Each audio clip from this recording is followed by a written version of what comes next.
직업 체험 프로그램을 운영하는 학교에서 일터 섭외에 난항을 겪고 있는데요. 학생들 체험에 필요한 일터는 100여 곳인데 지금까지 섭외한 일터는 30곳에 불과하다고 합니다. 교육청의 도움도 받고 자체적으로 발굴하려고 애를 쓰고 있지만 흔쾌히 응하는 곳보다는 단번에 거절하는 기관들이 많다고 하는데요. 이 청소년들의 꿈을 응원하는 일이니만큼 여러 기관에서 열린 마음으로 참여해줬으면 좋겠습니다. 도전 직업체험 힘차게 출발해볼까요? 오늘도 청소년들의 진로 고민 해결사 방혜진 연구원 나오셨습니다. 안녕하세요. 네, 안녕하세요. 학생들의 직업 체험을 위해서요, 학부모님들의 일터를 개방하거나 또 지역 소상공인들이 참여하는 등의 다양한 아이디어가 나왔으면 좋겠습니다. 네, 또 저희의 책임도 좀 막중한 것 같은데요. 그렇죠. 오늘 또 체험 주인공 박진혁 학생 나왔습니다. 안녕하세요. 안녕하세요. 과천고 2학년 박진혁이라고 합니다. 네, 우리 진혁 학생의 꿈은 스스로 체험하기 쉽지 않은 일이라고 하던데 어떤 직업인지 직접 소개 좀 해줄래요? 네, 제 최종적인 꿈은 우리나라의 좋은 환경을 알릴 수 있는 그런 호텔을 운영함으로써 호텔의 총지배인이 되는 것이 제 꿈입니다. 네, 이 호텔리어 사실 참 멋진 직업인데 호텔리어를 꿈꾼 지는 얼마 안 됐다고 들었어요. 네. 그 전에는 어떤 꿈을 꿨죠? 제가 어렸을 때부터 하고 싶었던 거 많고 호기심이 있었던 것도 많습니다. 특히 운동 쪽에서는 수영 선수나 축구 선수, 태권도 선수 등이 되고 싶었고 운동이랑 좀 반대될 수 있는 그런 시 같은 것도 좋아했어요. 그래서 네. 저희 집에는 한 두세 집 정도 되는 시를 제가 쓰고 그랬거든요. 네. 지금 그걸 보곤 참 재밌는 아이다라고 생각을 했었어요. 네, 정말 상당히 꿈이 다양한데요. 이 진혁 학생처럼 꿈이 자주 바뀌는 학생들 참 많잖아요. 네. 이런 경우 긍정적인 편인가요? 아니면 부정적인 편인가요? 네, 일단은 다양한 분야에 관심이 있는 학생들은 아예 꿈이 없는 학생들보다는 한 발 앞서 있다고 좀 볼 수도 있을 것 같아요. 네. 예를 들면 달리기에 한번 비유하자고 하면요, 내가 어떤 방향에 목표를 삼고 있는지를 알아야 뛸 수가 있잖아요. 네. 그런데 아직 꿈이 없는 학생들은 이쪽으로 뛰어야 될지 저쪽으로 뛰어야 될지가 결정이 안 되다 보니까 출발선에서 머뭇거리는 경우가 있거든요. 그런데 이제 다양한 분야에 관심 있는 학생들은 일단 그 중에 어떤 곳을 목표점으로 삼고 그쪽을 나가서 막 달려나간다는 측면에서 긍정적인 면이 있다고 봅니다. 그런데 진혁 학생 같은 경우는 그 꿈의 분야가 축구 선수하신 극과 극이잖아요. 그리고 네. 좀 자주 바뀌어서 사실 네. 조금 걱정이 돼요.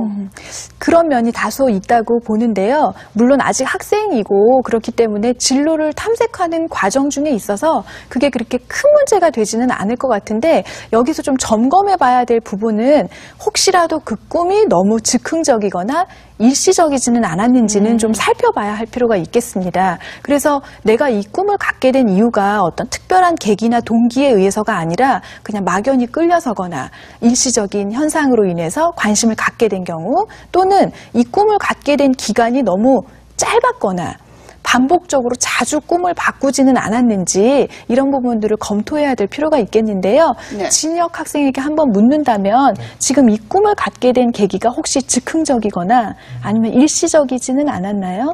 전에는 어렸을 때는 좀 즉흥적인 부분이 있었습니다. 근데 이제는 고등학생이고 제 진로에 대해서 좀 구체적으로 정해야 될 때가 왔더라고요. 근데 이번 진로는 제가 한번 어떤 계기로 그렇게 즉흥적으로 생긴 게 아니라 좀 자연스럽게 얻게 되었어요. 우리 가족이 여행을 워낙 좋아해서 두 달에 한 번 정도는 꼭 우리나라의 아름다운 자연이 있는 그런 곳을 찾아다니면서 여행을 합니다. 그래서 이렇게 우리나라에 이렇게 아름다운 자연이 있고 한나라의 얼굴이 될 수 있는 그런 호텔을 총 운영하는 그런 호텔의 총 지배인이 되면 어떨까라는 생각을 하는 데 대해서 시작을 해가지고 조금씩 제 안에 그런 꿈이 자리 잡았던 것 같습니다. 사실 고등학교 2학년이면 이제는 좀 진로를 구체적으로 생각해 봐야 될 때잖아요. 네. 차곡차곡 꿈이 쌓였다고는 하지만 그래도 이게 과연 최종 꿈일지 살짝 의문은 들거든요. 이럴 네. 경우에는 어떻게 해야 될까요? 네.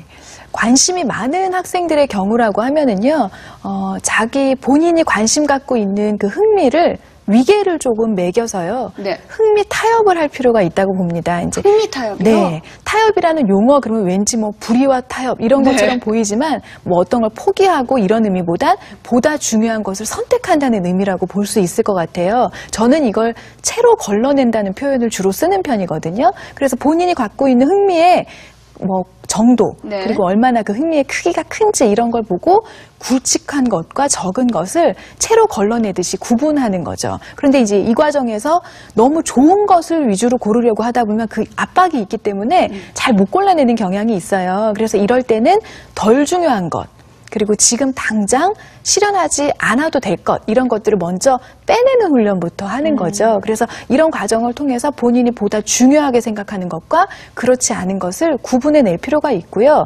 만약에 심리검사 결과를 활용한다고 하면 본인이 평소에 관심 가졌던 직업이나 분야가 흥미검사 결과에도 제시가 되었는지 그래서 함께 제시된 것들을 조금 더 집중적으로 살펴본다든가 하는 방식으로 해볼 수 있겠습니다. 지금 심리검사 말씀하셨는데요. 진학학생 학교에서 심리검사나 적성검사 해본 적 있죠? 네. 어떤 결과 나왔어요? 이제 고등학교라서 중학교와 다르게 진로 시간이 따로 있더라고요. 네. 진로 시간에 적성 검사를 해봤는데 매번 똑같은 게 나왔어요. 2개가 나왔는데 기업가형이랑 사회형. 기업가형, 사회형. 네. 그래서 그 2개 나왔는데 좀 설명을 드리자면 사회형을 제가 한번 쳐봤어요. 검색을 해봤는데 사회형은 사람들을 배려해주거나 아니면 상대방의 마음을 이해시키기 위해서 스스로가 호감을 그래서 그 흥미를 얻는다고 말하고 있고요. 기업가형은 그냥 친구들이나 주변 사람들의 리더로서 네. 친구들을 주변 사람들을 이끄는 그런 역할에 스스로 흥미를 느낀다고 설명하고 있었어요. 그 둘의 공통적인 직업을 찾아봤는데 거기에 가운데 호텔리어가 있더라고요. 그래서 이게 호텔리어가 뭐지 해서 눈에 끌면서 그게 자연스럽게 제 생각에 있었던 것 같습니다. 네,